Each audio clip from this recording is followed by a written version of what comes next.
In 5.0, we're going to be getting a new Natlan 5-star Dendro Claymore user who scales off of attack but has a crit damage ascension stat. And honestly, he doesn't even play like a Claymore user at all. I'm sure most of you coming here have seen his gameplay and it looks unique to say the least. And his scaling is pretty absurd as of right now, so do not be surprised if he gets nerfed a bit. He's also meant to be played with Pyro characters. Go figure, both new 5-star characters we're getting in 5.0 are specializing with Pyro related reactions. For him it will be Burgeon, and because we're getting Emily in the second half of 4.8, that only makes sense. Now, you're not obligated to pull for her and you won't need to for him to be decent, but he's definitely meant to be played with other Pyro characters, and we're going to be getting the Pyro Archon and other Pyro characters in Natlan anyway. Plus, all the new Natlan characters have a gimmick called the Night Soul Blessing. All of them have this, and they all benefit and get damage buffs from being with other characters that have this gimmick as well. So these characters will only age better as more Natlan characters come out. But similar to Milani, his normal attacks are pretty bare bones until you trigger a special gimmick, because he has a feature where you can do swings in midair.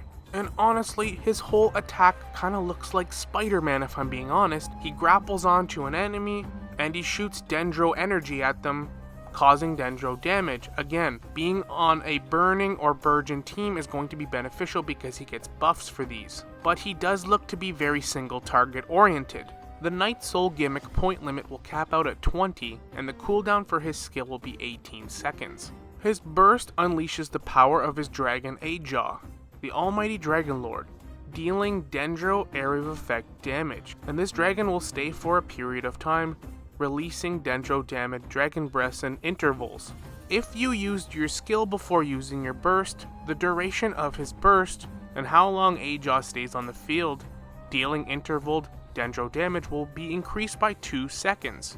The duration in total is 15 seconds, but it can be 17 seconds if you use it after your skill.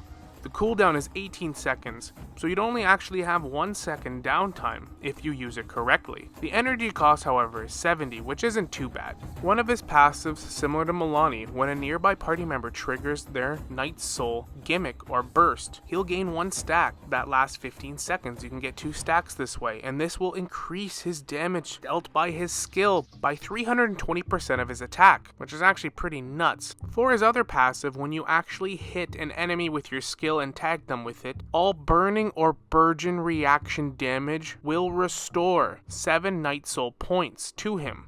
Night Soul points can be gained this way once every 0.8 seconds. So essentially, to kind of more simplify it, you're using your skill, you're grappling to an enemy, you're throwing some Dendro damage at them in intervals, you're swinging around. If you use your burst while in this state, it'll get a 2-second duration buff. Plus, nowhere did I read that when you actually leave the field with this character, that Ajaw will leave as well, so you should theoretically be able to switch into a new character while Ajaw stays on the field doing interval Dendro damage.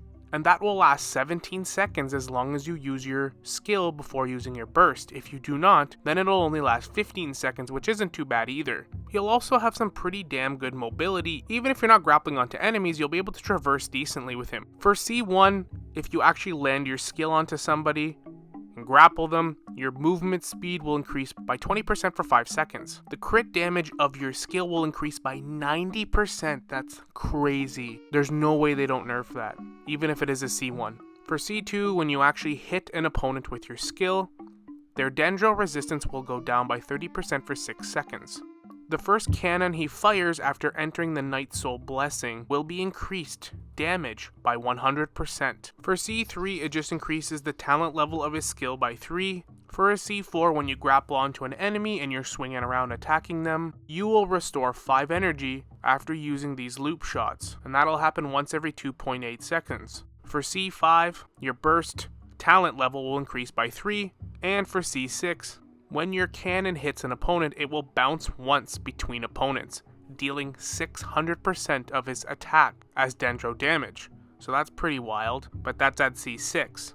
Again, his kit is very strange. There is footage out there. I recommend checking it out. I can't post it here because I'm not trying to get my channel nuked. But essentially, you're just swinging around, grappling to enemies, gaining stacks and doing tons of damage while causing burning or burgeon reactions, preferably. But again, we don't know exactly how well he'll do with other team comps like Aggravate or Hyper Bloom. It's not to say that it will be impossible to use those teams, but we are going to the Nation of Pyro, so he's going to synergize with Pyro characters naturally. And you just gain stacks through his skill. And you gain Night Soul Blessings while just using his skill, destroying enemies, and for the most part it seems like he's very much single target. And like all other Natlan characters so far, they benefit from being with other Natlan characters, so he's only going to get better as we get more characters from Natlan. As for building this character, it honestly is pretty straightforward. He's going to get a new artifact set in Natlan in 5.0, so that's going to be the long-term best investment for him, but if you don't feel like farming right away,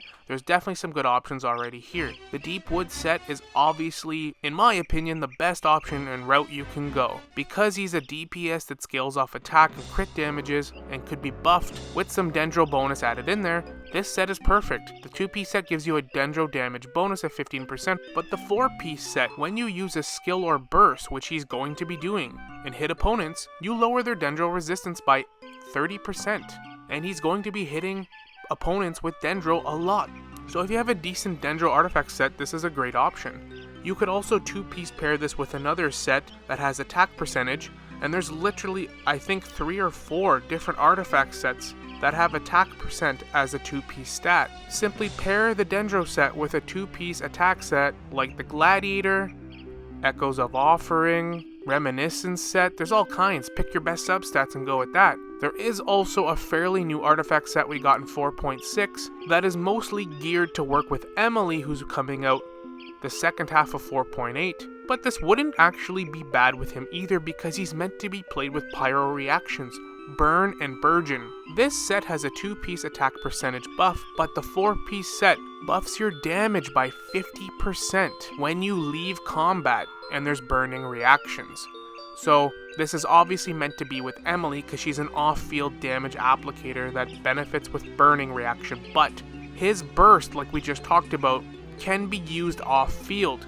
And if you use him as a sub-DPS hybridish kind of character, you could actually make this set work with his burst, that little dragon Ajax doing off-field Dendro damage. There are probably some other options you could use, but these are the 3 best with the current artifacts that I can see right now.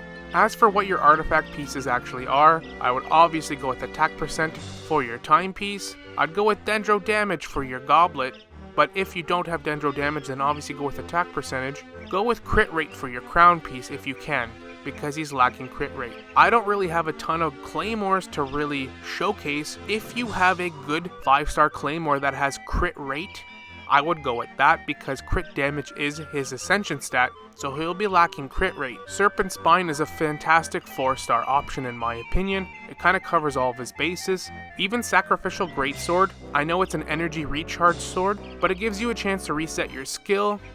And if you're running him as a hybrid with his burst being up a lot and causing burning reactions with Emily's artifact set, then this might not even be a bad option either. Prototype Arcanic too, because that has a great attack percentage as well, and he benefits from that.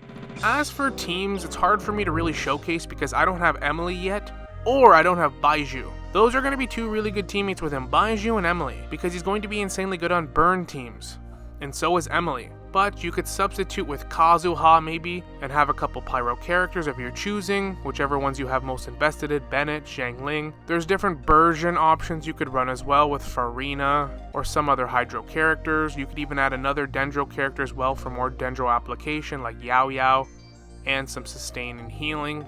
Even though he'll be more frail than the other 2 Natlan characters, and more very specifically DPS oriented, if you're using him with Pyro reactions, he'll actually get more sustainability.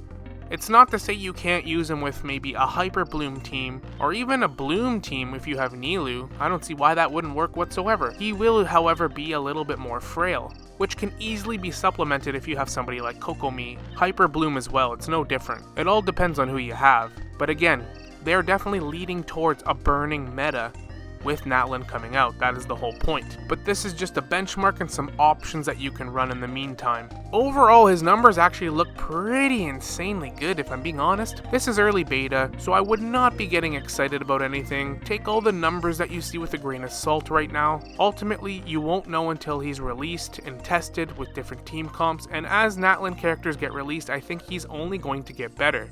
That is my opinion, but I do hope this gave you a general idea, hope it was helpful. Let me know your thoughts in the comments if you're planning on pulling for him. Like and subscribe if you'd like to see more content like this, and as always, we will see you all in the next one. Later.